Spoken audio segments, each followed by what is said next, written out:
mangola nemasikati manene kwese kwamuri kumativi nyika. Saka taona isu kuti mifananidzo mienzaniso yemapepa zvinyorwa atinenge tichisevenza nawo muCanva anotipaiwo simba rakati wandei kuti tikwanise kuve tiine mavambo ekuti tigadzire zvatinenge tichida handiti.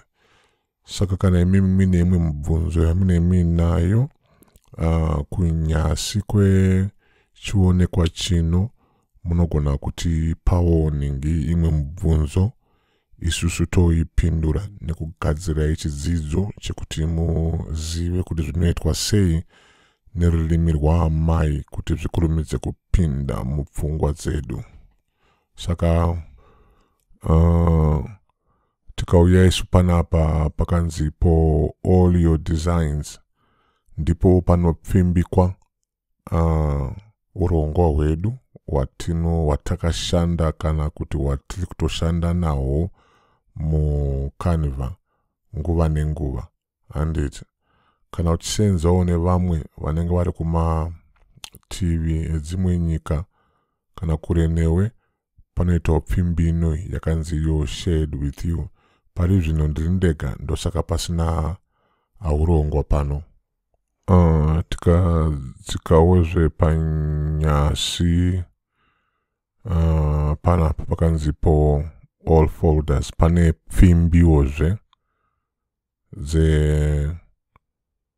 zvimwe zvandinenge ndichida kuti ndigare ndakazvipatsanura. Mukaona panapa pakanzipo all your designs, paya ndipozve paya pekuti tikabaya pano tinobva tapiwawo nzira yekudimbudzira kwatabva kuya kumusoro kune urongwa kune nhoroondo yezvatakanga tichisevenza isu tiri muCanva handiti.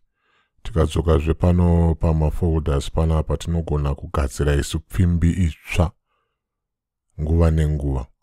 Regai ndikupe mufananidzo ndigadzire pfimbi inonzi yombira nehosho tione kuti tingazvikanike sei uyezve zita remunhu anenge agadzira pfimbi yachona nekero yake unobva wagara wapiwa pano handiti.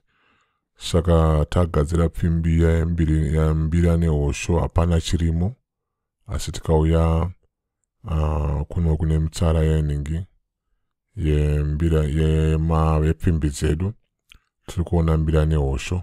Pfimbi yembira nehosho yagadzirwa haisati yava nechinhu mukati. Kuti ise chinhu mukati ngatitsvake kana mufananidzo nekuya pano pakanzi upload ndotsvaga mwenza wekunenge kune zvinhu zvandiri kuda pari zvino. Rega ndingotora zvino izvi zvina izvi ndozvivhurira ndiri mupfimbi yembira nehosho. Mufananidzo yezvinhu zvandanga ndichida kuti zvandaigadzirawo zvangu. Taisa zvina mumbira nehosho. Mukatarira panapa patone umbowo kuti mune zvinhu zvina zviri mumbira nehosho. Tinogona zvekuwedzera isu kuketa kusarudza kwatinoita isu kuurongwa hwedu. Toti tasarudza panapa tikauya kurudyi padenga apo pane madonhwe ayo tikabaya isu ipapa tinogona kupiwa kodzero yekuti tifambise urongwa uyu kuti huuye kupfimbi yembira nehosho handiti. Ndikati uende kumbira nehosho urongwa ihwohwo zvinoreva izvo kuti tikazoenda kumbira nehosho tofana kuwana urongwa huripo. Pari zvino haunako kwaunoenda nekuti uchiri muurongwa hwezvatanga tichisenza nazvo. Rega ndiwedzerezve imwe. Ndikazouya ini kupfimbi dzangu dzese ndikaenda kumbira nehosho ndichaona kuti kwane zvinhu zvitanhatu zvave mupfimbi yangu yembira nehosho. Saka ndo mamwe emapfimbikiro atinoita urongwa hwedu wemapepa zvinyorwa maita basa ngatisangane muchikamu chinotevera tatenda.